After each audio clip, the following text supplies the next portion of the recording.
Hello दोस्तों, कैसे हैं आप? बिल्कुल बढ़िया होंगे, उम्मीद है। मैं भी बहुत जबरदस्त हूं।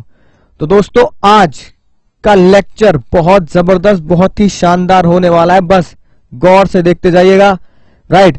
क्योंकि इस लेक्चर में 100 साल पुरानी कहानियां, 100 साल पुरानी कहानियां आपको पता लगेंगी।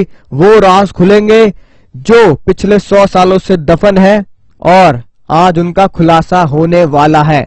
तो बस देखते जाइए, सीखते जाइए, राइट? और नोटिंग करते जाइए क्या है वो राज की बातें। तो बिना समय गवाए शुरू करते हैं आज की शानदार बात। आपकी स्क्रीन पर जो वर्ड लिखा है, राइट, वो तो मंगल ग्रह की भाषा में लिखा है अल्ट्रा वायर्स, है कि नहीं बात? पर उसका मीनिंग जो आपके लिए जानना जरूरी है, अल्ट्रा का मतलब होता है, अल्ट्रा का मतलब होता है बियॉन्ड। ठीक है, सिंपल सेंस में बियॉन्ड, राइट? यानी किसी चीज से आगे जाना, हैसियत से, औकात से आगे। वायर्स का मतलब होता है पावर, कि आप अपनी पावर से आगे चले गए। यानी कि अल्ट्रा वायर्स मीन्स ऐसे काम, या अल्ट्रा वायरस एक्ट मीन्स कि ऐसे काम जो आपने अपनी हैसियत से या पावर से ज्यादा जाकर किए गए हैं, राइट? इसका कंपनी से क्या लेना देना है? कंपनी एक्ट में इसके बारे में क्या बातें लिखी है? कंपनी एक्ट ये बोलता है कि आपको याद होगा जो पिछले लेक्चर में मैंने आपको बताया था कि लक्ष्मण रेखा है ना, लक्ष्मण रेखा जो आज से 10,000 साल पहले, है ना, भगवान लक्ष्मण ने खींच दी थी। सीता मैया को कह दिया था कि इससे आगे मत जाना, इस लक्ष्मण रेखा को पार मत कर देना। लक्ष्मण रेखा आपने पार कर दी माता जी, ठीक है ना? तो अंजाम अच्छा नहीं होगा, और अंजाम अच्छा हुआ भी नहीं, ठीक है, राइट? रावण आया और सीता मैया को उठा के ले गया, तो अंजाम तो अच्छा हुआ ही नहीं था, राइट? लेकिन वही 10,000 साल पुरानी कहानी आज भी जिंदा है। और ये बात, लक्ष्मण रेखा की बात, हम तो मानते ही मानते हैं, अंग्रेजों को भी, इंग्लैंड में भी, है ना, इस बात को माना गया कि भाई लक्ष्मण रेखा पार करना बिल्कुल गलत है। अब लक्ष्मण रेखा अगर पार कर दी तो बहुत सिंपल तरीके से उसे क्या बोला गया? Beyond power, right? Lakshman Rekha लांघना, इसे कानूनी भाषा में अंग्रेजों ने क्या नाम दिया? Beyond power. और मंगल ग्रह की भाषा में क्या नाम दे दिया? अल्ट्रा वायर्स, ठीक है ना? अगर आप बोलो सीता मैया ने क्या काम किया? सीता मैया ने लक्ष्मण रेखा को पार कर कर क्या काम किया? सर, उन्होंने ऐसा काम किया, ऐसा एक्ट किया जो उनकी पावर से बाहर था। समझ में आया ना बात? यानी कि जो बात लक्ष्मण जी बता गए, है ना, कि ऐसा मत करना, और उन्होंने वो काम कर दिया, तो वो उनकी पावर से बाहर हो गया। लक्ष्मण जी कौन हुए? लक्ष्मण जी हुए कंपनीज एक्ट के अकॉर्डिंगली मेमोरेंडम ऑफ एसोसिएशन, मोआ, जो मैंने आपको रिलायंस का दिखाया था। यानी कि मेमोरेंडम में अगर कोई बात लिख दी और आप उस मेमोरेंडम से आगे जाके काम कर रहे हैं, तो वो आपकी बियॉन्ड पावर, यानी आपकी हैसियत से बाहर, पावर से बाहर माना जाएगा। तो जैसे लक्ष्मण जी ने बोला कि माता जी इस लक्ष्मण रेखा को पार मत करना, तो लक्ष्मण जी कौन हुए? है कि नहीं बात? लक्ष्मण जी हुए हमारे केस में मेमोरेंडम ऑफ एसोसिएशन, कि भैया मोआ से बाहर जाके काम नहीं करना चाहिए। या फिर कह दो कंपनी एक्ट में कोई बात लिखी है, कंपनीज एक्ट में कोई बात लिखी है, तो वो काम आपको नहीं करना, क्योंकि कंपनीज एक्ट के भी बाहर जाकर आप कोई काम नहीं कर सकते। जैसे कि मैंने आपको पिछले लेक्चर में एक शानदार जानदार एग्जांपल दिया था कि कंपनीज एक्ट में लिखा है डिविडेंड कैसे बढ़ता है?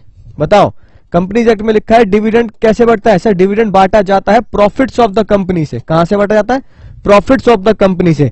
तो आप मेमोरेंडम में लिख दो, चाहे आर्टिकल में लिख दो कि भाई हम तो बांटेंगे डिविडेंड कैपिटल से, तो क्या कैपिटल से डिविडेंड बढ़ जाएगा? बताइए भाई और बहनों, क्या कैपिटल से डिविडेंड बढ़ जाएगा? क्या बताइए, प्लीज बताइए ना। नहीं सर, कैपिटल से डिविडेंड नहीं बढ़ सकता।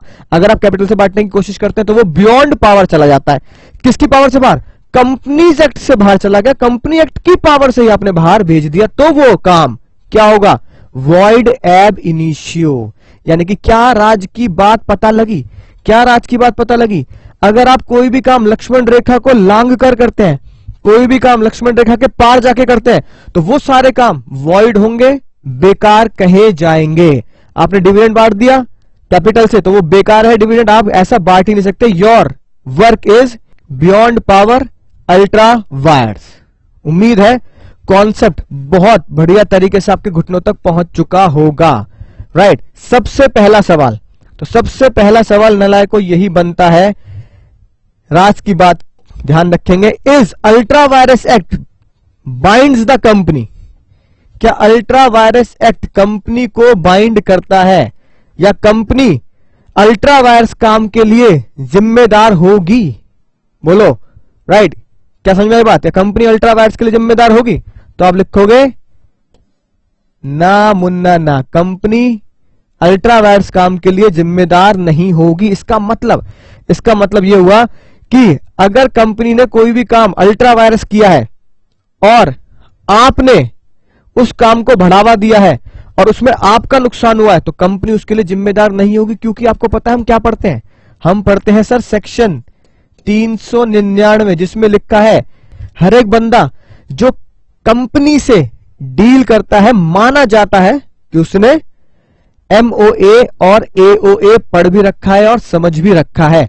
तो जब आपको पहले ही बता दिया कि मेमोरेंडम और आर्टिकल आपने पढ़ रखा है, ठीक है, तो फिर कंपनी ऐसे बेकार के काम के लिए चाहे आपका ही नुकसान क्यों ना हो, जिम्मेदार नहीं ठहराई जाएगी। याद रखना ये बात।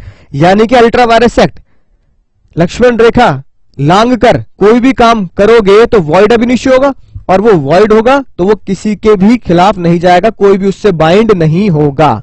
अगली बात, is ultra vires act bind on other party, यानी कि थर्ड पार्टी, सामने वाली पार्टी, क्या उसके ऊपर बाइंड होगा? अगर तुमने कोई काम कंपनी के साथ किया और वो अल्ट्रा वायरस निकला, क्या वो तुम्हारे ऊपर भी बाइंड होगा? नहीं मुन्ना नहीं, तुम्हारे ऊपर भी कोई जिम्मेदारी नहीं आएगी। क्योंकि अगर उस काम की जिम्मेदारी कंपनी के ऊपर है, कंपनी को लॉस हुआ है, तो फिर वो कंपनी की गलती है। कंपनी ने लक्ष्मण रेखा क्यों लांघी? कंपनी को लक्ष्मण रेखा नहीं लांघनी चाहिए थी, तो कंपनी वो लॉस झेलेगी।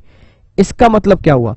इसका मतलब यह हुआ अल्ट्रा वायरस एक्ट से जो भी नुकसान होगा, है ना, अल्ट्रा वायरस एक्ट से जो भी नुकसान होगा, और वो नुकसान, वो लॉस जिसका भी होगा, चाहे वो कंपनी का हो, है ना, चाहे वो बाहर वाले बंदे का हो, वो नुकसान वो ही बेयर करेगा, यानी वो ही झेलेगा। समझ में आ गई ना बात? ठीक है, यानी लॉस जिसका भी हुआ है वो लॉस वो ही बेयर करेगा। यानी अल्ट्रा वायरस के काम से अगर कंपनी को नुकसान है तो भैया कंपनी को ही लॉस झेलना पड़ेगा, बात खत्म। अल्ट्रा वायरस एक्ट से अगर बाहर वाले को नुकसान है तो बाहर वाला इस लॉस को झेलेगा। अब इसको थोड़ा सा और समझते हैं, घुटनों तक पहुंचाते हैं और ध्यान रखते हैं इन बातों को। सबसे पहली शानदार जानदार बात, ultra vires act has no legal effect, they are void ab initio. ये मैं आपको बता चुका हूं, बहुत सुनहरे शब्दों में इन्हें नोट कर लेना। Ultra vires act no legal effect as they are void ab initio. कोई असर नहीं होगा अल्ट्रा वायरस एक्ट का, वॉइड अब इनिशियो है तो जिसका नुकसान है वो ही झेलेगा। अगली राज की बात, ultra vires act void ab initio होता है ना, लिखना हिंदी में लिखना, ultra vires act void ab initio होता है, इसलिए कंपनी ऐसे कॉन्ट्रैक्ट को रेक्टिफाई बाद में ठीक करना, रेक्टिफाई नहीं कर पाएगी। यानी कि अगर कोई भी काम कंपनी ने किया लक्ष्मण रेखा पार कर, है ना, और फिर उन्हें लगा यार अब तो हो गया ये काम, ये तो गलत हो गया यार, तो एक काम करते हैं, क्यों ना जर्नल मीटिंग बुलाते हैं, है कि नहीं बात, मीटिंग बुलाते हैं और सबकी वोटिंग ले लेते हैं हाँ में 100%, ठीक है ना, 100% वोटिंग ले लेते हैं, 100% उसे रेक्टिफाई कर देते हैं और 100% लोगों की यस ले लेते हैं, फिर तो वो काम अल्ट्रा वायरस से, है कि नहीं बात, इंट्रा वायरस हो जाएगा, यानी पावर के अंदर आ जाएगा। ठीक है, समझ में आई ना बात? तो जज साहब ने क्या बोला? जज साहब ने बोला भाई अल्ट्रा वायरस एक्ट क्या होता है? ऐसे काम होता है जो वॉइड अब इनिशियो होता है और उसे आप रेटिफाई या ठीक नहीं कर पाएंगे। इवन सबके सब आ जाओ, चाहे सबके सब इकट्ठे हो जाओ, 100% वोटिंग यस में दे दो, तो भी आप वो काम नहीं कर पाएंगे। आई होप बात आपको समझ में आ चुकी होगी। और अगर उस अल्ट्रा वायरस एक्ट से कंपनी को नुकसान है तो मुन्ना तैयार रहना आप, यानी अगर उस अल्ट्रा वायरस एक्ट से कंपनी को नुकसान हुआ है, ठीक है, तो उस कंपनी के नुकसान के लिए कौन तैयार रहेगा? उस कंपनी के नुकसान के लिए उस कंपनी के डायरेक्टर को तैयार रहना पड़ेगा। Director are personally liable. ठीक है, राइट। यानी कि लक्ष्मण रेखा पार करी, कंपनी की गलती निकली, वॉइड अब इनिशियो हो गया एक्ट, तो कंपनी को लॉस झेलना पड़ेगा। वो लॉस पर्सनली कौन झेलेगा? Director personally झेलेंगे। ठीक है, और जबरदस्त तरीके से दोस्तों इसकी एनालिसिस करते हैं। आपको इन बातों का जवाब देना है गाना गाते हुए, मेरे सवालों का जवाब दो ना। बताओ, स्क्रीन पर बहुत ही जबरदस्त क्वेश्चन है, बहुत ही जबरदस्त है कि नहीं बात? क्या लिखा है? जियो दंदनादन, जियो दंदनादन स्टार्ट्स एंड नेटवर्क सर्विस शुरू करी जियो ने। Company added construction of tower work, है ना, साथ में पहले तो कंस्ट्रक्शन सर्विस थी नहीं, बाद में उन्होंने ऐड कर दिया कंस्ट्रक्शन ऑफ टावर के, भैया टावर भी खड़े करेंगे, कोई टेंशन वाली बात नहीं है, राइट। और कॉन्ट्रैक्ट दे दिया किसको? बॉब द बिल्डर को टावर बनाने का। बॉब द बिल्डर को जानते हो ना, बॉब द बिल्डर करके दिखाएंगे, उसी बॉब द बिल्डर को कॉन्ट्रैक्ट दे दिया। कंपनी ने बॉब द बिल्डर को 500 करोड़ रुपए पे भी कर दिए, 500 करोड़। लेकिन बॉब द बिल्डर बहुत शैतान था, है कि नहीं बात? बहुत ही शैतान था, आंखों से ही पता लग रहा है बहुत शैतान है। उसने वो टावर कंस्ट्रक्ट नहीं किए। ठीक है, राइट। फिर बाद में एक और बात पता लगी राज की, कि कंपनी के ऑब्जेक्ट क्लॉज में ये लिखा है कि सिर्फ नेटवर्क 5G नेटवर्क सर्विस ही कंपनी प्रोवाइड कर सकती है। और कंपनी ने कौन सा स्टार्ट कर दिया? 10G नेटवर्क सर्विस स्टार्ट कर दी। बल्कि उसके ऑब्जेक्ट क्लॉज में क्या था? उसके ऑब्जेक्ट क्लॉज में 5G लिखा था, और कहीं भी टावर एस्टेब्लिश करने का तो कॉन्ट्रैक्ट या ऑब्जेक्टिव लिखा ही नहीं। अब बताओ, 500 करोड़ रुपए, है ना, कंपनी के दाव पे लगे हैं, कंपनी ने केस फाइल कर दिया 500 करोड़ का। अब बताओ क्या होगा? जल्दी सोचो। कंपनी फाइल्ड केस कि भैया हमारे 500 करोड़ रुपए दिलाओ, 500 करोड़ का मामला है सर, 500 करोड़ रुपए दिलाओ सर। जल्दी बताओ, क्या कंपनी को 500 करोड़ रुपए मिलेंगे या नहीं मिलेंगे? तो नलायको, जस्ट अभी हमने क्या पढ़ा? जस्ट अभी हमने पढ़ा था कि सर अगर कोई भी एक्ट अल्ट्रा वायर्स है तो वो वॉइड होता है, वो किसी के ऊपर भी बाइंड नहीं होगा। ठीक है ना? क्या अल्ट्रा वायरस एक्ट कंपनी के ऊपर लगेगा? नहीं। क्या ultra vires act other party के ऊपर बाइंड होगा? क्या लिखा है? नहीं होगा। इसका मतलब अल्ट्रा वायरस एक्ट जब बॉब द बिल्डर पे बाइंड ही नहीं होगा तो फिर कंपनी को 500 करोड़ रुपए नहीं मिलेंगे। तो आंसर क्या लिखोगे? आंसर लिखोगे company can not sue Bob the builder as it is ultra vires. ठीक है ना? It is ultra vires act of the company, right. Therefore, जो मैंने तुम्हें बताया, देयरफॉर डायरेक्टर्स, अब कंपनी को जो नुकसान हुआ कौन झेलेगा? Therefore directors of the company are personally liable.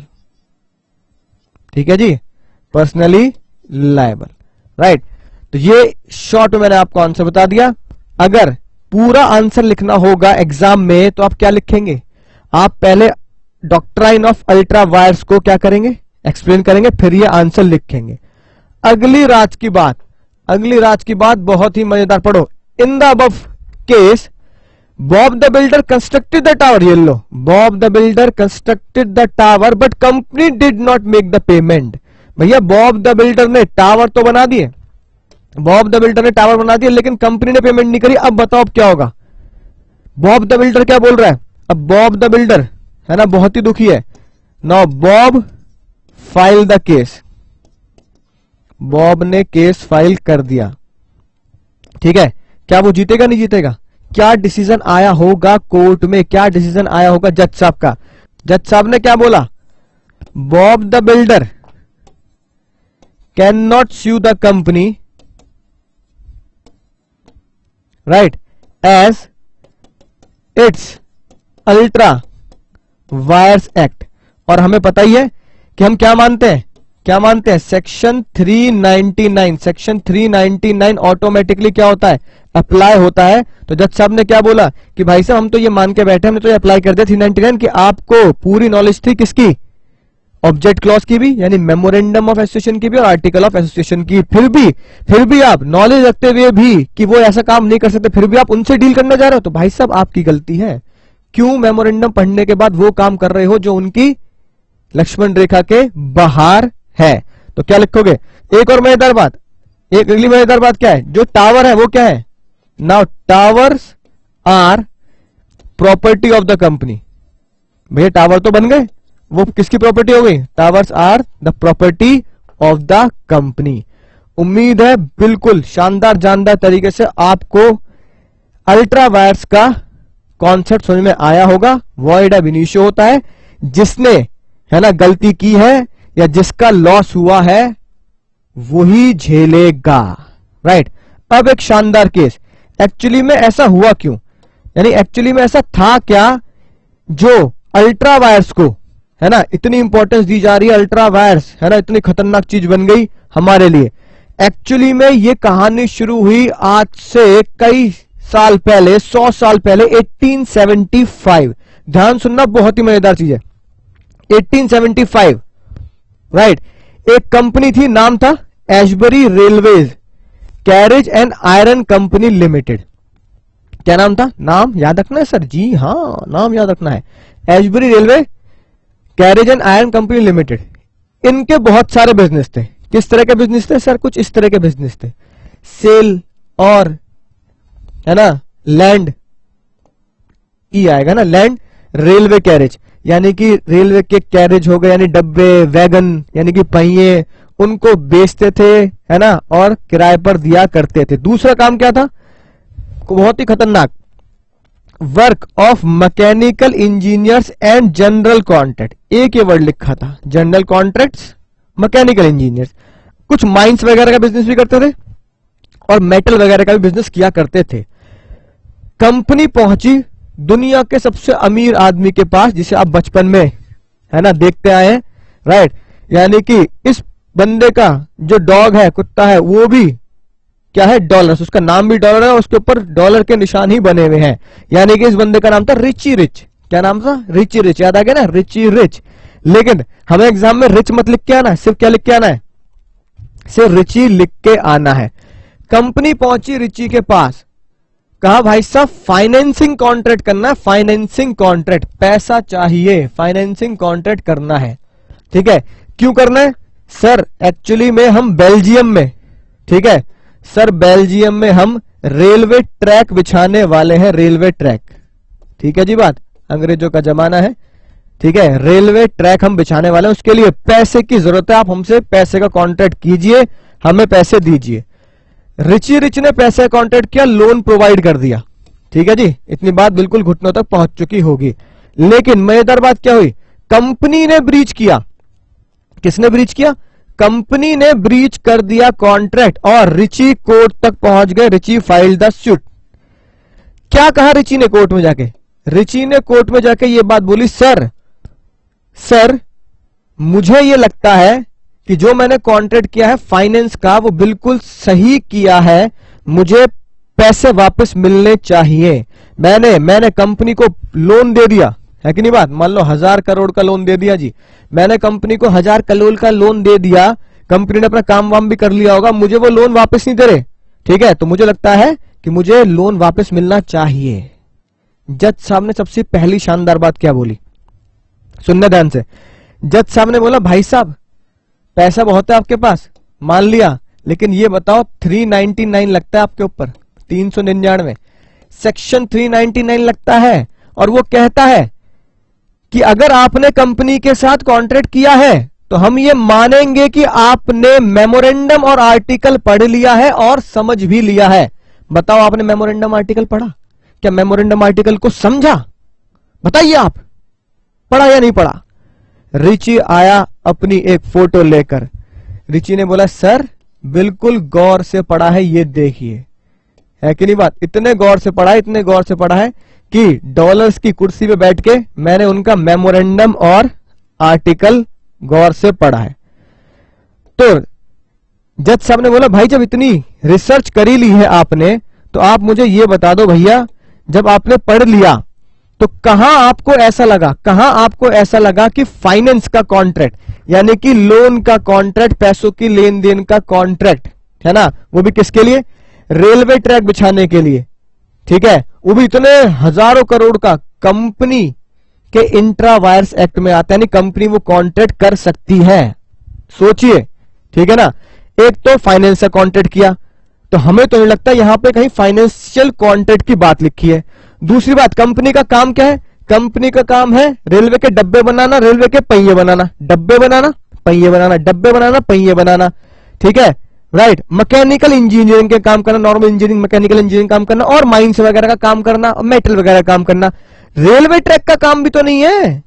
एक तो पैसा लिया है ना, राइट, एक तो यही मुझे लगता है क्या हो गया, अल्ट्रा वायरस। दूसरा, पैसा किसके लिए लिया, रेलवे ट्रैक बिछाने के लिए। तो रेलवे ट्रैक बिछाने वाला काम तो यहां पे कहीं नजर नहीं आ रहा कहीं भी। तो रेलवे ट्रैक बिछाना भी क्या है कंपनी के लिए, अल्ट्रा वायरस है। तो आपको कहां से ये बात नजर आ गई कि मेमोरेंडम इतने गौर से पढ़ने के बाद कि ये इंट्रा वायरस है, अल्ट्रा वायरस बियॉन्ड पावर नहीं है, विद इन पावर है, इंट्रा वायरस है। रिची का जवाब सुने, रिची का जवाब सुने बहुत गौर से। रिची ने बोला sir sir sir sir sir sir ध्यान से देखिए सेकंड पॉइंट पे, ध्यान से देखिए भाई और बहनों, ध्यान से देखिए।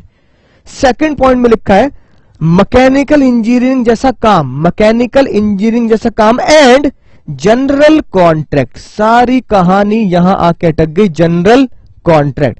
तो रिची ने क्या बोला, रिची ने बोला सर ये जो जनरल कॉन्ट्रैक्ट लिखा है ना, इस जनरल कॉन्ट्रैक्ट में फाइनेंस के कॉन्ट्रैक्ट, पटरी बिछाने के कॉन्ट्रैक्ट माने जाएंगे। जनरल कॉन्ट्रैक्ट, जनरल मतलब क्या होता है, कुछ भी कर सकते हैं। जैसे आपके घर के बाहर जो परचूने की दुकान है उसके ऊपर बड़ा बड़ा लिखा होता है जनरल स्टोर, क्या लिखा होता है, जनरल स्टोर। जनरली नॉर्मली जो आपको सामान चाहिए वो सब यहां मिलेगा, that is why it is called general store. तो जनरल कॉन्ट्रैक्ट है, जनरल कॉन्ट्रैक्ट मतलब जनरली फाइनेंस का जो काम होगा वो भी कर लेंगे, और जनरली क्योंकि ट्रेन से रिलेटेड काम चलते हैं तो जनरली मतलब ट्रेन के पहिए ये बिछा देंगे। तो मुझे लगता है जो मैंने इनके साथ कॉन्ट्रैक्ट किया है वो किसके अंडर आता है, वो जनरल कॉन्ट्रैक्ट्स के अंदर आता है, जनरल कॉन्ट्रैक्ट्स के अंदर आता है। बात समझ में आई। कोर्ट में बहुत शानदार तरीके से केस चला, लेकिन जज तो जज है, जज ने ऐसा डिसीजन दिया दुनिया हिल गई, राइट। जज ने कहा सर मैं आपको अपना डिसीजन देने से पहले एक छोटी सी वीडियो दिखाता हूं और फिर समझाता हूं कि आपने क्या सोचा और हम क्या सोच रहे हैं। तो चलिए उस डिसीजन से पहले वो वीडियो देखते हैं जो उस जज ने आज से 100-125 साल पहले उस जज ने रिची को दिखाई थी। तो दोस्तों ध्यान से देखेंगे इस वीडियो को और फिर आपको समझ में आ जाएगा कि जज ने क्या डिसीजन दिया होगा। नेक्स्ट वंदे इडली वडे बोंडा पोंगल उपमा पूरी मसाला डोसे पूरी वडा वडे वडे काय होता है, इडली वडे पोंडा उपमा अप्पम सेवई पोंगल पूरी डोसा मसाला डोसा ऑनियन रोस्ट नहीं रोस्ट तो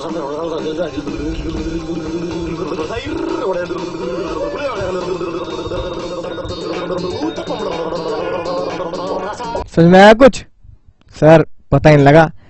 सुने ध्यान से बात, फिर आपको समझ में आ जाएगी जज ने क्या डिसीजन दिया। अब ये जो अंकल जी हाथ जोड़ के क्या बोल रहे हैं, इडली है कि नहीं, बात क्या बोले जा रहे हैं, इडली वड़ा पोंगल मसाला डोसा रसम है ना, कर्ड राइस, यानी कि ये सब के सब एक ही जगह के नाम ले रहे हैं जिसे आप बोलते हैं सर साउथ इंडियन फूड।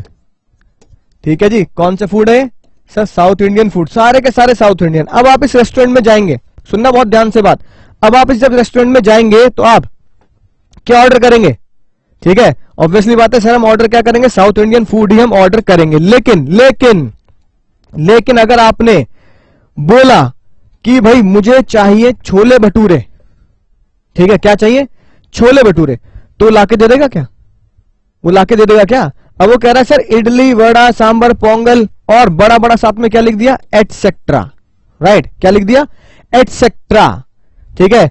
तो अब आप कह रहे हो सर छोले भटूरे ला दे, तो बताओ वो लाके दे देगा? वो कह रहा है सर छोले भटूरे तो है नहीं, तो आप गुस्सा कर रहे हो, ये क्या लिखा है, ये क्या लिखा है, एटसेट्रा। एटसेट्रा मतलब इडली वड़ा पोंगल कर्ड राइस मसाला डोसा रवा डोसा एटसेट्रा, तो एटसेट्रा मतलब छोले भटूरे मंगाऊंगा मैं, तो छोले भटूरे क्यों मंगा रहे हो, एटसेट्रा में तो तुम पास्ता मंगा दो फिर इससे, है कि नहीं बात, राइट, पास्ता लिया भाई, ठीक है। तो क्या वो कहीं भी इन शब्दों से मैच कर रहा है? यानी कि जितने भी शब्द उसने बोले साफ साफ झलक रहे हैं कि ये साउथ इंडियन फूड की बात कर रहा है, साउथ इंडियन डिशेस की बात कर रहा है। तो छोले भटूरे नॉर्थ इंडियन हो गए, पास्ता है ना इटली का हो गया, तो यानी कि पास्ता या छोले भटूरे ये डिश यहां पर नहीं मिलेगी। तो एटसेट्रा में क्या नहीं आएगा, एटसेट्रा में नॉर्थ इंडियन है ना, ईस्ट और वेस्ट इंडियन फूड नहीं आएगा, सिर्फ और सिर्फ साउथ इंडियन फूड ही आएगा। इस एटसेट्रा को क्या नाम दिया गया सर, इस ETC को उस केस के अंदर नाम दिया गया जनरल कॉन्ट्रैक्ट, ठीक है जी, क्या नाम दिया गया, ध्यान से समझना, क्या नाम दिया गया, जनरल कॉन्ट्रैक्ट।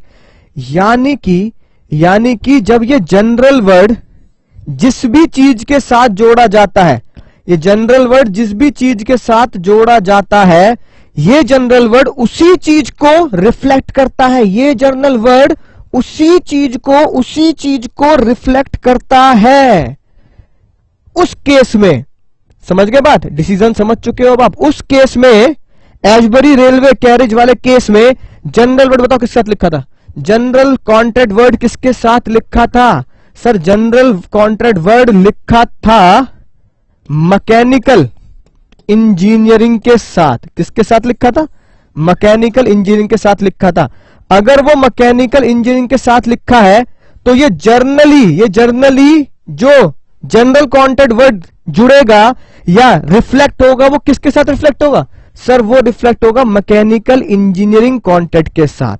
यानी मैकेनिकल इंजीनियरिंग के अगर कॉन्ट्रैक्ट है तो जनरल कॉन्ट्रैक्ट का मतलब है मैकेनिकल इंजीनियरिंग जैसे कॉन्ट्रैक्ट, यानी कि किसी मशीनिंग के कॉन्ट्रैक्ट, यानी कि वो इंजीनियरिंग टाइप के कॉन्ट्रैक्ट जो मैकेनिक्स से रिलेट होते हैं, उन कॉन्ट्रैक्ट के साथ ही आप इसको रिफ्लेक्ट करोगे। यानी जज साहब ने क्या डिसीजन दिया, जज साहब ने डिसीजन दिया mechanical engineering and general contract means वो कॉन्ट्रैक्ट जो मैकेनिकल इंजीनियरिंग के साथ लिंक किए जाएंगे, वो कॉन्ट्रैक्ट जो मैकेनिकल इंजीनियरिंग के साथ लिंक किए जाएंगे।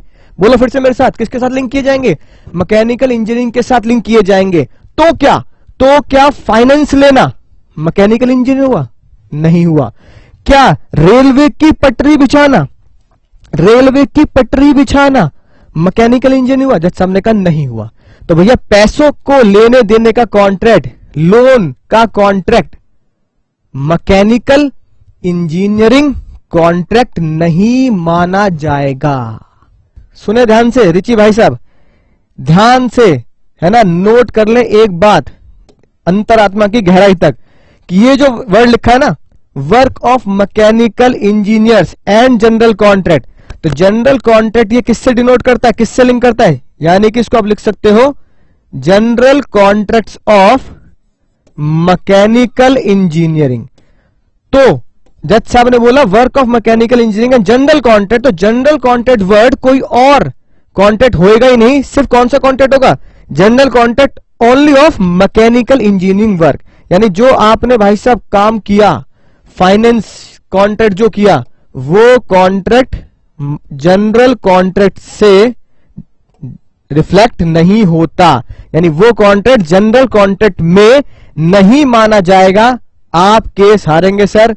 Richie, finally Richie lost the case, Richie भाई साहब केस हार गए। फिर रिजल्ट क्या रिची के 100 करोड़ रुपए वापस देने पड़े कंपनी को? नहीं, कंपनी ने पैसे रख लिए और 100 करोड़ रुपए वापस नहीं मिले, क्योंकि ये कॉन्ट्रैक्ट क्या बन गया, वॉइड एब इनिशियो। और कॉन्ट्रैक्ट अगर वॉइड एब इनिशियो है तो फिर आपको पता है कुछ नहीं हो सकता, तो कंपनी को 100 करोड़ रुपए लौटाने की जरूरत नहीं हुई। शानदार जानदार case Ashbury railway carriage company versus Riche. Riche फिर भी नहीं माना। सुनो मजेदार बात, रिची फिर भी नहीं माना। रिची है ना, इनसे बोला कि भाई साहब ये गलत बात है, ऐसा होना नहीं चाहिए। तो कंपनी ने पता क्या किया, कंपनी ने शेयर होल्डर्स की मीटिंग बुलाई। सुनना ध्यान से, अगली बात, शेयर होल्डर की मीटिंग बुलाई। शेयर होल्डर्स से ये बोला कि भाई फाइनेंस का कॉन्ट्रैक्ट हमारे किसके अंडर नहीं आता, मेमोरेंडम के अंडर नहीं आता, क्योंकि मेमोरेंडम के ऑब्जेक्ट क्लॉज में तो फाइनेंस की बातें लिखी नहीं है। तो ये जो फाइनेंस का कॉन्ट्रैक्ट है ना, इसे मेमोरेंडम में लेके आते हैं और इसे रेटिफाई कर देते हैं। ठीक है नहीं बात, क्या कर देते हैं, इसे रेटिफाई कर देते हैं, अमेंडमेंट करते हैं मेमोरेंडम में। क्या सर मेमोरेंडम में अमेंडमेंट हो सकती है, चेंजेस हो सकते हैं? जी हां बिल्कुल हो सकते हैं, कोई टेंशन वाली बात नहीं है। आप क्या करेंगे, वोटिंग कराएंगे और स्पेशल रिजोल्यूशन पास कर देंगे। यानी वोटिंग कराएंगे और वोटिंग अगर है ना फेवर में चली जाती है तो उसे बोलते हैं रिजोल्यूशन पास हो जाता है, और स्पेशल रिजोल्यूशन पास करने के बाद आप उस काम को फिर से रेटिफाई कर सकते हैं, शुरू कर सकते हैं। अब स्पेशल रिजोल्यूशन पास कराया शेयर होल्डर के द्वारा और 100% वोटिंग करा ली गई, किस फेवर में, फाइनेंस के कॉन्ट्रैक्ट के फेवर में 100% वोट चली गई। ठीक है जी बात। तो जज साहब ने क्या बोला, जज साहब ने बोला भाई साहब सुनो ध्यान से, है ना, सुनो गौर से दुनिया वालों, अगर आपने कोई काम ऐसा किया है जो बियॉन्ड पावर है, क्या है, बियॉन्ड पावर, अल्ट्रा वायर्स है, अल्ट्रा वायर्स होने की वजह से वो पहले क्या हो चुका है, वॉइड हो चुका है। पहले क्या हो चुका है सर, वॉइड हो चुका है। तो वॉइड होने के बाद आप क्या इतने महान हो गए कि जज से ऊपर निकल जाओगे, कानून से ऊपर निकल जाओगे? क्या गाना गाया था हमने पहले, कानून से ऊपर कुछ नहीं कुछ नहीं, कानून से आगे कुछ नहीं कुछ नहीं, कानून बिना अब कुछ नहीं, सलमान खान ने गाना गाया था। तो कानून से ऊपर तो निकल नहीं सकते, तो कानून से ऊपर निकल जाओगे, जज से ऊपर निकल जाओगे। जज ने क्या बोल दिया, अल्ट्रा वायरस काम क्या है, वॉइड है। तो अगर आपने उस वॉइड काम को बाद में रिजोल्यूशन पास कर कर वोटिंग कराकर सही करने की कोशिश करी तो भी आप ये नहीं कर सकते। Your resolution 100% voting is also not possible. आप ऐसा करके उस अल्ट्रा वायरस काम को फिर से ठीक नहीं करा सकते। जो बात कानून ने एक बार वॉइड कह दी, जो जज ने एक बार वॉइड कह दी, तो जज के डिसीजन को पलटने के लिए आपको पावर नहीं दी जा सकती। आई होप बात आपको समझ में आ चुकी होगी कि अल्ट्रा वायर्स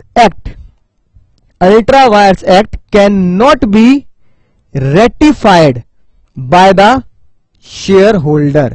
तो यही बात मैंने आपको इस स्लाइड में भी समझा दी थी। ये लिखा देखो, राज की बात, अल्ट्रा वायरस एक्ट वॉइड होता है। रिची भाई साहब आपकी आत्मा भी सुन रही हो ना, तो देख लेना, बिल्कुल सही पढ़ा रहा हूं। अल्ट्रा वायरस एक्ट वॉइड होता है, वॉइड अब इनिशियो होता है। तो रिची भाई साहब कितनी ही रिक्वेस्ट कर ले, कंपनी उसे क्या कर ले, रेटिफाई भी कर दे, 100% वोट भी दे दे कि हाँ भाई इस काम को हम क्या कर लेते हैं, ठीक कर देते हैं, तो भी आप जज से ऊपर नहीं निकल सकते। इसलिए क्या रखेंगे, अल्ट्रा वायरस कॉन्ट्रैक्ट को रेटिफाई भी नहीं किया जा सकता। उम्मीद है कॉन्सेप्ट बहुत दिल की गहराई तक, आत्मा की गहराई तक पहुंच चुका होगा। एक बार देख लेते हैं ये केस क्या है, ठीक है, क्योंकि केस हमने बहुत अच्छे से डिस्कस कर लिया। केस समझ लीजिए, फिर तो सिर्फ एक रीडिंग लेनी है, कोई टेंशन वाली बात नहीं है। Leading case through which doctrine of ultra vires आया। डॉक्ट्राइन का मतलब होता है रूल, है कि नहीं बात, किसके थ्रू आया, Ashbury railway carriage iron and company limited versus Riche 1875। Fact क्या थे ध्यान से देखेंगे। मेन ऑब्जेक्ट, कंपनी के मेन ऑब्जेक्ट क्या थे, sell, make, lend, hire railway carriage और रेलवे वैगन्स। ठीक है, कहीं रेलवे की पटरियां लिखी है सर, नहीं लिखी है। कहीं भी फाइनेंस कॉन्ट्रैक्ट लिखा है, नहीं लिखा सर। दूसरा ऑब्जेक्ट देख लेते हैं भाई, दूसरे ऑब्जेक्ट में क्या लिखा है, to carry on the business of mechanical engineering, है कि नहीं बात, यही सबसे खतरनाक बात है, mechanical engineering and general contract. ठीक है जी, क्या लिखा है, and general contract. General contract के ऊपर ही तो सारा खेल खेला गया है। अगला काम क्या है, purchase, lease, sell and work mines. कोयला काला है, चट्टानों ने पाला है। To purchase and sell the merchants, है ना, और एजेंट्स, कोल, टिम्बर, मेटल, यानी इस तरह के बिजनेस है। और एटसेट्रा जो वर्ड लिखा है वो भी इससे ही रिलेट किया जाता है। Director of the company, company के जो डायरेक्टर है, एचबी रेलवे के जो डायरेक्टर, उन्होंने क्या किया, कॉन्ट्रैक्ट किया रिच से फॉर फाइनेंसिंग द कंस्ट्रक्शन, यानी कि फाइनेंस का, पैसे का लेन देन का कॉन्ट्रैक्ट किया गया, जो रेलवे लाइन वो बिछाएंगे बेल्जियम में। कंपनी ने बाद में क्या किया, जब देखा कि यार ये तो अल्ट्रा वायर्स काम जा रहा है, यानी कि हमारे किसी भी ऑब्जेक्ट में ये बात लिखी ही नहीं है फाइनेंस से कॉन्ट्रैक्ट की, ठीक है, तो उन्होंने ये काम किया, रेटिफाई कर दिया, ठीक है, किसके द्वारा, डायरेक्टर्स के द्वारा, बाय पासिंग स्पेशल रिजोल्यूशन, यानी कि मीटिंग में, ठीक है, शेयर होल्डर को बुला के मीटिंग में स्पेशल रिजोल्यूशन पास किया और भैया 100% वोटिंग दिलवा दी कि यस कर दो, ये काम हम करेंगे। Company have repeated the contract, बाद में कंपनी ने मना कर दिया पैसे लौटाने से। रिची ने केस किया, है ना सर, वही कहानी, मजा आ रहा है। रिची ने केस किया कंपनी के ऊपर, उसने अपने केस में क्या दलीलें पेश करी। सबसे खतरनाक बात, जो मैंने फाइनेंशियल कॉन्ट्रैक्ट किया है वो जनरल कॉन्ट्रैक्ट्स में आता है, राइट। द कॉन्ट्रैक्ट जो उसने किया is well with in with general contract. I hope बात घुटनों तक पहुंच चुकी होगी। कोर्ट ने क्या बोला, कोर्ट ने बोला, राइट, कि भैया consent was null and void, sorry contract was null and void. Contract क्या होगा, वॉइड होगा। सर क्यों वॉइड होगा कॉन्ट्रैक्ट? अब मुद्दे की बात है, सुनना ध्यान से। It said that the term general contract was associated, किससे लिंक्ड है, विद मैकेनिकल इंजीनियरिंग। समझ में आई बात? क्यों जज साहब ने वो वीडियो दिखाई, इडली, डोसा, सांबर, रसम साउथ इंडियन फूड है तो कोई इटालियन फूड आप उसमें जोड़ नहीं सकते, एटसेट्रा में, है ना, और जनरल में आप इटालियन फूड नहीं डाल सकते। It had to be read in connection with the main business, यानी कि वो किसके साथ रीड करना है, वो मैकेनिकल इंजीनियरिंग के साथ ही रीड करना है। If the term general contract was so interpreted, अगर जैसा रिच कह रहा है कि भैया जनरल कॉन्ट्रैक्ट में तो आप फाइनेंस का कॉन्ट्रैक्ट भी लेके आ जाओ, अगर ऐसा होने लगा कि अगर कोई साउथ इंडियन बंदा बोल रहा है, ठीक है, इडली, डोसा, सांबर, राइट, उसके बाद आप कह रहे हो एटसेट्रा, तो एटसेट्रा में अगर आप कोई इटालियन फूड लेके आ रहे हो तो उसका मतलब फिर तो दुनिया में कुछ भी हो सकता है। फिर तो आप क्या कह दो, फिर तो आप ये कह दो, जनरल कॉन्ट्रैक्ट को कैसे इंटरप्रिटेट करो, जनरल कॉन्ट्रैक्ट में आप हर तरह की हर चीज डाल दो, चाहे शिपिंग बिजनेस डाल दो, इंश्योरेंस का बिजनेस डाल दो, कपड़े का बिजनेस डाल दो, है कि नहीं बात, फिर तो कोई बिजनेस डाल दो, बिजली का बिजनेस डाल दो। तो जज साहब ने बोला अगर जनरल कॉन्ट्रैक्ट को जर्नल कुछ भी मान ले तो फिर तो कुछ भी मतलब, फिर तो शिपिंग बिजनेस भी मान लो और इंश्योरेंस का बिजनेस भी मान लो। पर ऐसा थोड़ी होता है भाई, ऐसा नहीं होता। तो फिर फाइनली जज साहब ने क्या बोला, ठीक है, तो जज साहब ने बोला कि भाई अल्ट्रा वायरस से कोई भी पर्सन बाइंड नहीं होता, जो मैंने आपको सबसे पहली स्लाइड में समझाया। Ultra vires contract can never bind, never be made binding on the company, it can not be intra vires. आप उसे विद इन, अल्ट्रा वायरस मतलब बियॉन्ड पावर, इंट्रा वायरस मतलब विद इन पावर नहीं ला सकते। By the reason estoppel acquiescence lapse of time, delay और ratification, कि भैया टाइम बहुत बीत गया, डिले हो रहा है या रेटिफिकेशन कर रहे हो तो हम उसे इंट्रा वायरस मान लेते हैं, ऐसा नहीं हो सकता। अब contract act ultra virus is always ultra vires. ठीक है जी बात, पूरी की पूरी पोजीशन क्या आपके सामने आती है, व्हेन एन एक्ट, वही बातें हैं, पॉइंट्स बता दी। जब भी कोई काम होगा वो काम तो लीगल ही होगा, दो इट इज लीगल, वो काम बिल्कुल लीगल है। हाँ जी, हम कब कह रहे हैं कि पैसा लेना, रेलवे लाइन बिछाना इलीगल है? हाँ जी लीगल है। Is not authorise by the object clause, और वो ऑब्जेक्ट क्लॉज में नहीं लिखा, क्योंकि ऑब्जेक्ट क्लॉज में तो कंपनी के फाइनेंस का, रेलवे लाइन का बात लिखी ही नहीं थी, ठीक है ना, राइट। और by statute it is said to be ultra vires of the company and hence null and void, तो भैया वो अल्ट्रा वायरस ही कहलाया जाएगा। सर समझ चुके, मजा आ गया। Act which is ultra virus company can not be ratified, ठीक है जी, कंपनी 100% वोटिंग करा ले तो भी वो इंट्रा वायरस नहीं बन सकता, इवन बाय यूनैनिमस, ठीक है जी, तो भी वो इंट्रा वायरस नहीं मानेंगे। Act which is ultra vires the director but intra virus the company, ये हो सकता है, ये हो सकता है एक ऐसा काम जो डायरेक्टर के, है ना, लक्ष्मण रेखा के बाहर है लेकिन कंपनी की लक्ष्मण रेखा के अंदर है, ठीक है। जैसे भाई हमने एक डायरेक्टर के ऊपर एक लिमिट लगा दी कि भाई साहब आप 1 करोड़ से ज्यादा का लोन मत ले लेना, ठीक है। पर डायरेक्टर ने 5 करोड़ का लोन ले लिया, लेकिन ये लोन का काम है ना कंपनी के मेमोरेंडम के अंदर आता है कि भाई कंपनी अपने बिजनेस के लिए तो कितना ही करोड़ों का लोन ले सकती है, कोई दिक्कत वाली बात नहीं है। तो अगर काम डायरेक्टर से अल्ट्रा वायरस हो गया कि भाई मेरी है ना, मेरी लिमिट थी 1 करोड़, मैंने 5 करोड़ का लोन ले लिया, तो कंपनी अगर चाहे तो मीटिंग में रिजोल्यूशन पास कर दे, मीटिंग में वोटिंग करा ले और कह दे इस डायरेक्टर की हैसियत को या इस डायरेक्टर की पावर को 1 से 5 करोड़ कर दिया जाए, ताकि जो उसने 5 करोड़ का लोन लिया है वो वैलिड हो जाए, इसमें कोई बुराई ना मानी जाए। तो जज साहब ने क्या बोला, जज साहब ने बोला उसमें कोई दिक्कत नहीं है, जो सिर्फ एक डायरेक्टर का अल्ट्रा वायरस है ना, लेकिन इंट्रा वायरस है कंपनी से। इंट्रा वायरस है कंपनी से मतलब कि कंपनी के ऑब्जेक्ट क्लॉज में वो बात लिखी है, यानी कि कंपनी के ऑब्जेक्ट क्लॉज में लिखा है कि कंपनी है ना कभी भी किसी से भी मान लो 1000 करोड़ तक का लोन ले सकती है, कोई दिक्कत वाली बात नहीं है, अपने जेन्युइन बिजनेस काम के लिए, ठीक है ना। तो उसमें लिख दिया, लेकिन डायरेक्टर 1 करोड़ का लेता है, तो कंपनी के लिए तो इंट्रा वायरस है, डायरेक्टर के लिए अल्ट्रा वायरस है। उसको आप रेटिफाई कर सकते हो by the member share holder के द्वारा रिजोल्यूशन पास कर एट जर्नल मीटिंग, यानी कि शेयर होल्डर्स की मीटिंग को बुलाकर, जनरल मीटिंग मतलब शेयर होल्डर्स की मीटिंग को। आई होप बात बिल्कुल गहराई तक पहुंच चुकी होगी। If act is ultra vires, same बात, अगर कोई एक्ट अल्ट्रा वायरस है आर्टिकल के अंदर, किसके अंदर, आर्टिकल के अंदर, it can be ratified by altering the article by special resolution at general meeting, यानी कोई भी काम आर्टिकल के अंदर अल्ट्रा वायरस, आर्टिकल के अंदर कोई बात लिखी है, जैसे आजकल क्या लिखा होता है आर्टिकल में, बातें लिखी होती है जैसे मीटिंग के बारे में, वोटिंग के बारे में। सुनना ध्यान से भैया, पहले क्या होता था, पहले ये होता था कि वोटिंग जब करेंगे तो या तो आप अपनी वोट हेड ऑफिस में पहुंच के डाल दो। अब भैया मेरे पास रिलायंस के शेयर है, मैं मुंबई थोड़ी जाऊंगा हेड ऑफिस में वोट डालने, तो पहले क्या होता था चिट्ठी से वोट लिख के दे, तो भैया मैं चिट्ठी लिखूंगा, चिट्ठी ना कोई संदेश है ना, चिट्ठी लिखी और भेज दिया।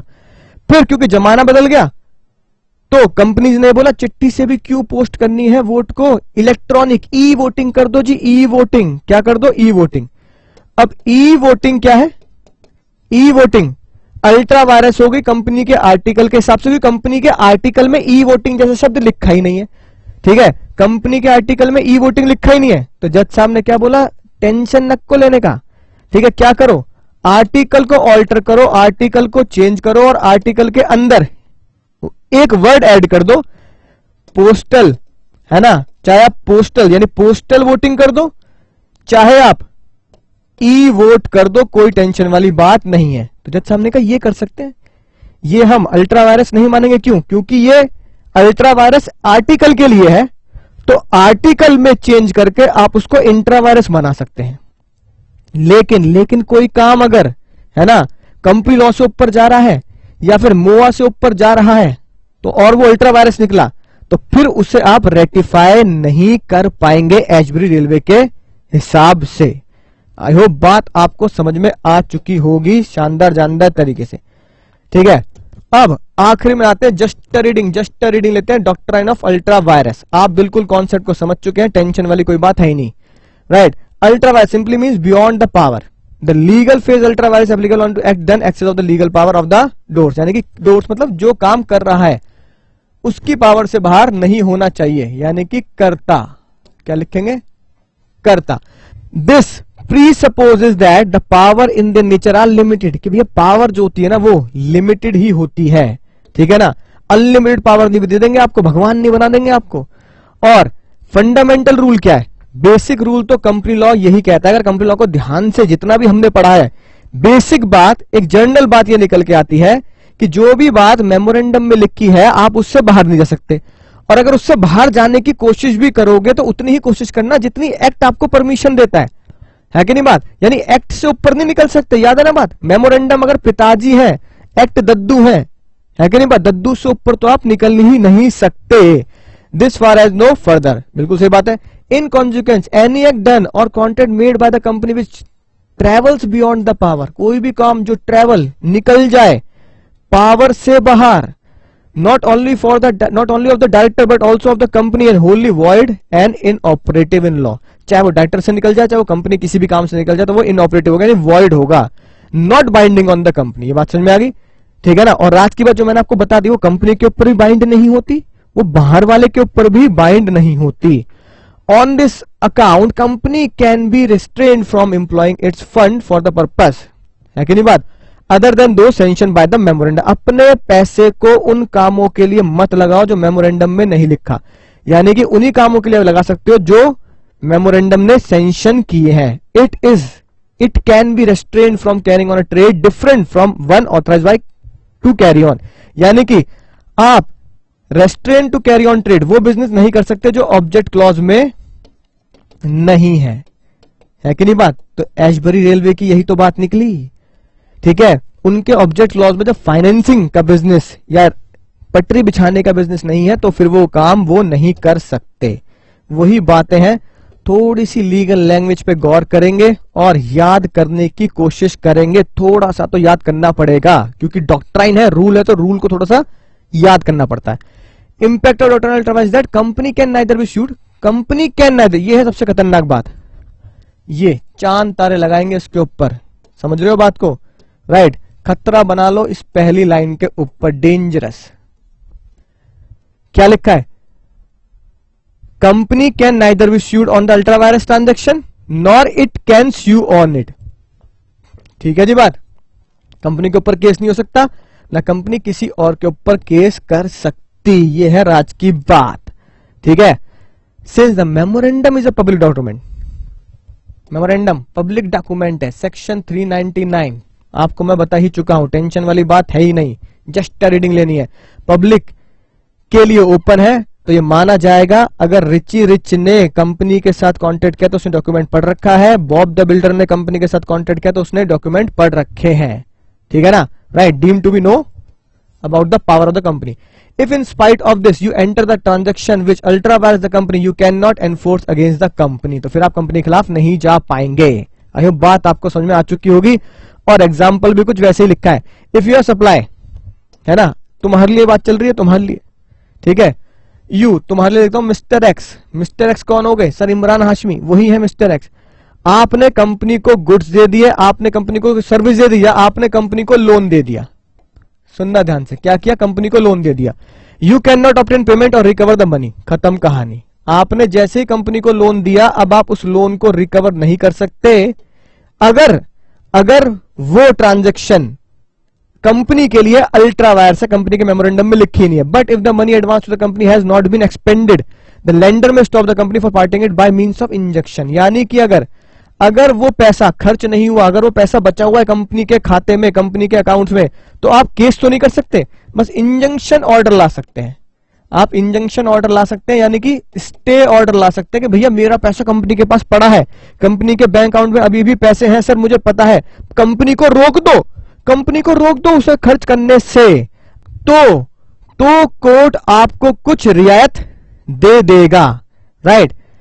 क्योंकि कंपनी उस पैसे की ओनर नहीं है जो अल्ट्रा वायर्स काम करके कंपनी ने ले लिए हैं। As a lender remains the owner, क्योंकि देने वाला कौन, एक्स, आप, देने वाला अभी भी पैसों का ओनर ही है। He can take back the property in specie. Sir in specie मतलब, इन स्पेसिस का मतलब होता है जिस फॉर्म में प्रॉपर्टी दी है या तो आपको उसी सेम फॉर्म में प्रॉपर्टी मिल जाएगी, या फिर वो फॉर्म नहीं बची तो भैया उसके बदले कैश में आपको प्रॉपर्टी मिल जाएगी। समझ आ गई ना बात। इन स्पीसीज का मतलब ये होता है if the ultra vires loan has been utilise in the meeting of lawful debt, अगर अल्ट्रा वायरस लोन को डेट पे करने के लिए, है ना, लगा दिया गया है, लोन लिया एक्स से और डेट पे कर दिए, लेंडर जो मिस्टर एक्स है step into the shoes of debtor paid off and consequently he would be entitled to recover the loan, है ना, फ्रॉम द कंपनी। यानी कि अगर कंपनी, सुनना ध्यान से, अगर कंपनी उस पैसे को लेकर आपसे, ठीक है ना, पैसे को लेकर अपने लॉफुल डेट पे कर रही है, तो भैया आपसे पैसा लिया, है ना, तो आप कौन हुए कंपनी के, आप कौन हुए कंपनी के, क्रेडिटर हुए, ठीक है। कंपनी ने आपको कहां पे दिखा रखा है, अपने क्रेडिट साइड में। आपने कंपनी को क्या दिखा रखा है, आपने कंपनी को पैसा दिया है, ठीक है, तो आपने कंपनी को क्या दिखा रखा है, एज अ डेटर दिखा रखा है। तो जज साहब ये कह रहे हैं कि जैसे ही ये पता लगेगा कंपनी आपके पैसे को लॉफुली डेट में लॉफुली क्रेडिटर को पे करने में लगा रही है, तो आप भी उन क्रेडिटर में कूद जाना। किसमें कूद जाना? आप भी वहीं तक उन क्रेडिटर्स में कूद जाना। आप भी कहना भैया मैं भी आपके क्रेडिट साइड में आ गया हूं, मैं भी आपका क्रेडिटर हूं। जब आप मेरे ही पैसों को अपने लॉफुल, है ना, अपने लॉफुल डेट में, मेरे पैसों को अपने लॉफुल डेट में पे कर रहे हो, तो आपका लॉफुल डेट तो मैं भी हूं, आपका लॉफुल डेट क्रेडिटर तो मैं भी हूं। तो मेरे ही पैसों को भैया मुझे ही लौटा दो। मेरे ही पैसों को किसी और का डेट चुकाने में लगा रहे हो, मेरे ही पैसों को लॉफुली पे कर रहे हो, तो मेरा ही पैसा भैया मुझे ही दे दो। मैं भी तो आपका लॉफुल डेट हूं, मेरा पैसा मुझे ही दे दो ना। है कि नहीं? बात खत्म। तो जज साहब ने से क्या बोला? हाँ ये बात सही है। तो आप उस पोजीशन पे आ जाएंगे और आप एंटाइटल होंगे अपने पैसे को रिकवर करने के लिए। सर मजा ही आ गया, क्या डॉक्ट्राइन है, right. Act which is ultra wires a company beyond, क्या होगा? वॉइड होगा, है ना, बिल्कुल सही बात है। कैन नॉट बी रेटिफाई, ये बात हम पढ़ चुके, रेटिफाई हो ही नहीं सकता, ठीक है। Sometimes act is ultra virus can be regularized by the ratifying subsequently. For instance, if the act is ultra virus the power of the director, ये तो हो सकता है, हम पढ़ चुके हैं अभी पॉइंट्स में। अगर डायरेक्टर के अल्ट्रा वायरस है लेकिन मेमोरेंडम में कोई दिक्कत नहीं है, तो शेयर होल्डर उसे रेटिफाई कर सकते हैं। अगर आर्टिकल से अल्ट्रा वायरस है, एग्जांपल दिया ई वोटिंग का, और अभी तक लिखा नहीं है, तो कंपनी आर्टिकल को ऑल्टर कर दे, आर्टिकल में ऐड कर दे ई वोटिंग, तो भैया ये काम हो सकता है if the act is with in the power of the company. अगर वो कंपनी के इंट्रा वायरस में है तो कोई दिक्कत नहीं है, right. But is done irregularly, share holder can validate it. तो शेयर होल्डर चाहे तो उसको वैलिडेट कर सकते हैं। चलो भाई आपने कोई अल्ट्रा वायरस काम कर दिया लेकिन पावर्स के अंदर है, तो हम उसे रेक्टिफाई कर देंगे। आई होप अल्ट्रा वायरस तो बहुत अच्छे समझ में आ चुका होगा कि अल्ट्रा वायरस का कॉन्सेप्ट क्या कहता है। लेकिन अल्ट्रा वायरस के साथ एक बड़ी सी दिक्कत है, राइट। वो ये सुनना ध्यान से, अल्ट्रा वायरस जो है वो तो है ही, क्वेश्चन जो बनेगा वो अल्ट्रा वायरस से ही बनेगा, एचबी रेलवे से ही बनेगा, और लीगल लैंग्वेज को ध्यान देना होगा। लेकिन अल्ट्रा वायरस के डिसएडवांटेज है ना, जो इसके मेन एडवांटेज से थोड़ा सा ज्यादा भारी लगता है डिसएडवांटेज। क्या मेन एडवांटेज क्या है? सर मेन एडवांटेज क्या है? मेन एडवांटेज तो है कि ये प्रोटेक्शन देता है शेयर होल्डर्स को और क्रेडिटर्स को, है कि नहीं बात? सर बिल्कुल सही बात है कि जितने भी शेयर होल्डर है, जितने बाहर वाले हैं, उनको प्रोटेक्शन देता है कि अगर उनकी गलती नहीं है, ठीक है ना, बाहर वालों की अगर गलती नहीं है, और किसकी गलती है? कंपनी की गलती है, तो कंपनी की गलती मानी जाएगी, बाहर वालों की गलती नहीं मानी जाएगी। जैसे बॉब द बिल्डर के साथ हुआ, ठीक है ना। अगर बॉब द बिल्डर को पैसे दे दिए हैं और बॉब द बिल्डर ने टावर नहीं बनाए, तो फिर कंपनी गलती मानी जाएगी, क्यों अल्ट्रा वायरस काम कर रहे हो, ठीक है। इसका उल्टा वायरस वर्सा भी कर सकते हैं, 399 लग जाएगा और मानेंगे कि भैया बॉब द बिल्डर ने क्या कर रखा है, मेमोरेंडम आर्टिकल पढ़ रखा है, अब उसकी गलती है, तो कंपनी उसका हर्जाना नहीं देगी, बॉब द बिल्डर को झेलना पड़ेगा और टावर्स कंपनी के हो जाएंगे, बॉब द बिल्डर को पैसे नहीं मिलेंगे। तो ये बचाता है लोगों को, ये बात तो समझ में आई। कई बार ये यूजफुल भी रहता है ना, क्या करने के लिए? Restraining the activity of the director, director के ऊपर लगाम लगाने के लिए, डायरेक्टर के ऊपर लगाम लगाने के लिए भी क्या है, काम आता है कि भाई हमने मेमोरेंडम में आर्टिकल में डायरेक्टर के ऊपर लगाम लगा दी, भाई इससे ऊपर काम नहीं करना तेरे को, ठीक है। 1 करोड़ के लोन की तेरी इजाजत है ना, तो 5 करोड़ कैसे ले लेगा? गलती तेरी मानेंगे हम तो नहीं कर रहे। यूनैनिमस वोटिंग और स्पेशल रिजोल्यूशन पास करके वोटिंग करा के तेरे काम को इंट्रा वायरस बना दे, बिल्कुल नहीं बनाएंगे, तुझे सजा मिलेगी। अब तो डायरेक्टर भी डर जाएगा, भाई इस बार मुझे, है ना, इंट्रा वायरस बना दो, वोटिंग कर लो, मेरे काम को रेक्टिफाई कर दो, बाद में नहीं करूंगा, प्लीज आई एम सॉरी, है ना। तो डायरेक्टर के ऊपर भी लगाम लग गई, ठीक है ना। लेकिन it is so only nuisance, यानी कि सिर्फ एक छोटी सी बाधा है, रुकावट है ना। In so far it prevents the company from changing the activity in direction which agreed by all, यानी कि एक छोटी सी अल्ट्रा वायरस, क्या अल्ट्रा वायरस एक टुच्चा मुच्चा सा एक छोटी सी पावर दी है कि भाई वो क्या कर सकता है, छोटी सी रुकावट डाल सकता है उस काम को रोकने के लिए जिसको सब चाहते हैं। अब सुनना इसका बेस्ट एग्जांपल, एशबरी रेलवे वाले केस में क्या हुआ भाई, फाइनेंस का जो कॉन्ट्रैक्ट है वो अल्ट्रा वायरस हो गया, ठीक है। जज साहब ने ये बोल दिया इसे आप रेक्टिफाई नहीं कर पाओगे, अब तो उस कॉन्ट्रैक्ट को तो रेक्टिफाई कर नहीं पाए, वो तो खत्म, बात खत्म हो गई, रात गई बात गई, खेल खत्म। उसके कुछ महीने के बाद बिल्कुल नया एक नए फेज पे आते हैं, उसके कुछ महीने के बाद कंपनी को लगा कि हम एक काम करते हैं अपने मेमोरेंडम में, है ना, हम एक काम करते हैं अपने मेमोरेंडम में, यहां पर एक और बिजनेस जोड़ देते हैं। ठीक है जी, अपने मेमोरेंडम में यहां पर एक और बिजनेस जोड़ते हैं, फाइनेंस का या फिर रेलवे ट्रैक का। न्यू बिजनेस, ठीक है जी, न्यू बिजनेस उन्होंने ऐड कर दिया। ठीक है, इस काम को तो रेक्टिफाई नहीं कर पाए, इसको तो ठीक नहीं कर पाए मेजोरिटी के द्वारा। ये तो रात की बात की, खत्म होगी बात, रिची भी घर चला गया, भी घर चले गए। कुछ महीनों के बाद आराम से जब मामला ठंडा हो गया, रिची घर चला गया, उसके बाद कंपनी के सब शेयर होल्डर मिले और सबने क्या बोला, 1 2 3 और अब ये होगा हमारा चौथा बिजनेस। हम इस चौथे बिजनेस को भी इस ऑब्जेक्ट क्लॉज में डालते हैं और इसे भी अपना बिजनेस बनाते हैं। क्या ऐसा कर सकते हैं, नहीं कर सकते? बिल्कुल कर सकते हैं, कोई बुराई नहीं है इसे करने में, और पूरी इजाजत है लीगली आपको इसे करने की। कैसे? बाय पासिंग स्पेशल रिजोल्यूशन, है ना, to change, by passing special resolution to change memorandum of association.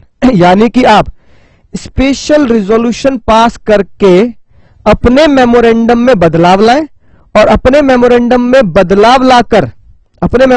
बदलाव लाकर इस चौथे बिजनेस को अपने मेमोरेंडम में ऐड कर दे।